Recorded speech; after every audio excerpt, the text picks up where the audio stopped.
So today we're going to talk about how to buy your first short-term rental. And it's pretty straightforward, to be honest. The first things you got to do is find a real estate agent or just figure out how to do arbitrage. If you can look around online, there's tons of people who are doing this already. You got me if you want to ask. But there's people like Rob Bill, Tony Robinson who set up short-term rentals for a living. And they do a really detailed job. You can do quick Google searches on how to do practically anything, even on their YouTube channels too. So if you don't like reading, you can just look at video form. So you find your real estate agent, you find a mentor, and just basically talk through them, figure out all the questions you might have, because there are going to be a lot of questions. And because there's so many questions or unknowns, a lot of people, they feel very nervous about it. And that's with anything, right? So if you're working a pharmacy job, the very first time you work, it feels extremely scary because you don't know what's going to happen. But as you keep on doing it, and you ask questions and you're inquisitive, you solve problems, things get extremely easy. Once you have those people in place, you go ahead and just look for a deal that might work. So what I generally tend to look for is a property that is in a nice city or near a national park or has a really big attraction. Like say you're in Gatlinburg, Tennessee, obviously you have the Smoky Mountains. Or if you're in Yucca Valley or Joshua Tree, California, obviously you have the national park. There's tons of climbing. People have been here for ages.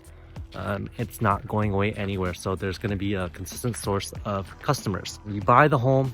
It's a pretty straightforward process. You bought a home, so you get pre-approved with the lender. Your agent should have that. You look for property managers, and again, that's going to be really helpful to have a property manager because you don't really want to manage it all on your own the very first time. Because again, it's a big learning curve. There's going to be laws that you need to know. If you ever have to evict someone, they're going to know how to do it too. And again, this just goes back to having a really strong mentor or real estate agent who knows all these people.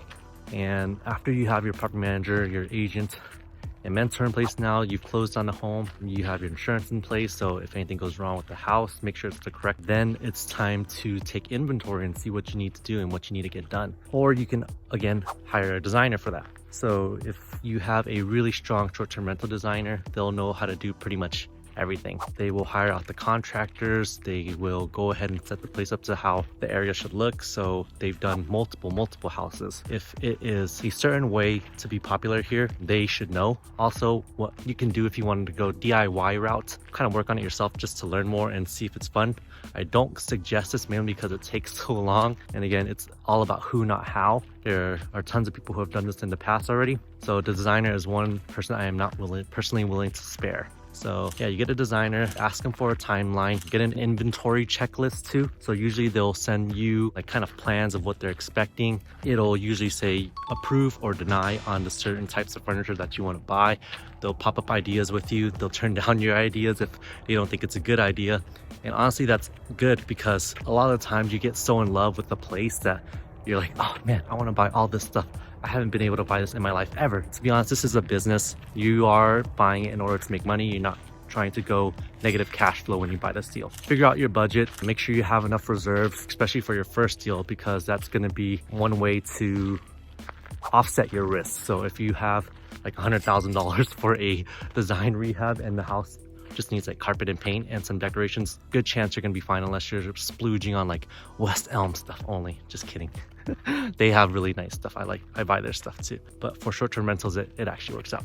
One tip that I might want to mention is you should buy once, not thrice, because you'll save on costs of having a handyman come in, remove the thing, replace the thing, set it up, and all the lost rents from not having like something important such as a couch or something, like a pull-out couch. So just buy a really good quality couch and furniture that it's going to be used now, so it doesn't just keep breaking. Now that your designer's done, the work is finished, everything looks beautiful, it's time to get your photographer in. So you get your photographer into the house, take some nice pics.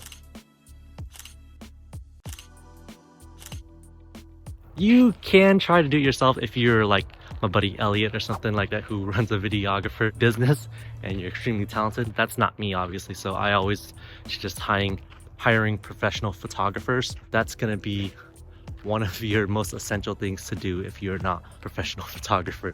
So make sure you get professional photos. You get your photos in, you edit them, you make your corrections with the videographer or photographer, and now you go ahead and start getting your digital guidebook ready. Again, a lot of this is doable by property management if you have a really good property management in place, which is why I always tell people, don't just do it yourself, hire it out. And property managers will make it really nice too, because they've made, it's likely if they work in the area, they already have like a template, and they'll create a digital guidebook for you. They'll put the pictures in the right place to make it most attractive. They'll reach out to people like me who have, again, also invested, so we'll get multiple brains looking at this beautiful digital guidebook that's going to be sent to millions of people if they're booking your place. They'll write out attractions, they'll explain the properties, describe all the rules in the house. They'll make videos for things like how to operate a hot tub, how to operate LED lights on this building, something like that.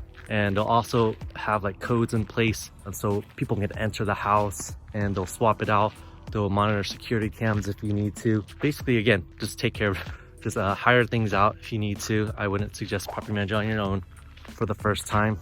Once the digital guidebook is done, they'll usually sometimes make a physical guidebook. They will mail it to the house, or they'll drop it off themselves.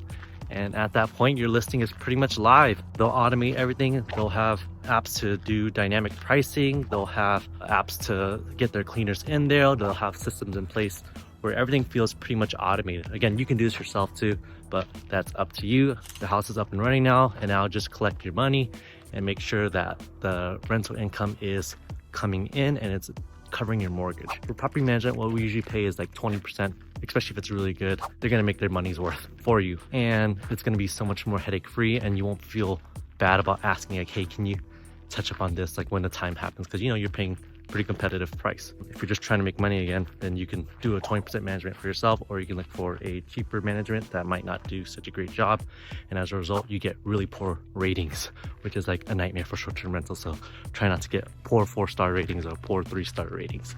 5-star ratings are what you want. All right, thanks for your time. Hope you guys had a really good tour of Yucca Oasis in Yucca Valley, California, next to Joshua Tree National Park. And feel free to reach out. Check me out on Instagram at Jeff Chheuy. Like, follow for more content on real estate, short-term rental investing, and just how to make money in real estate. Bye. Love you.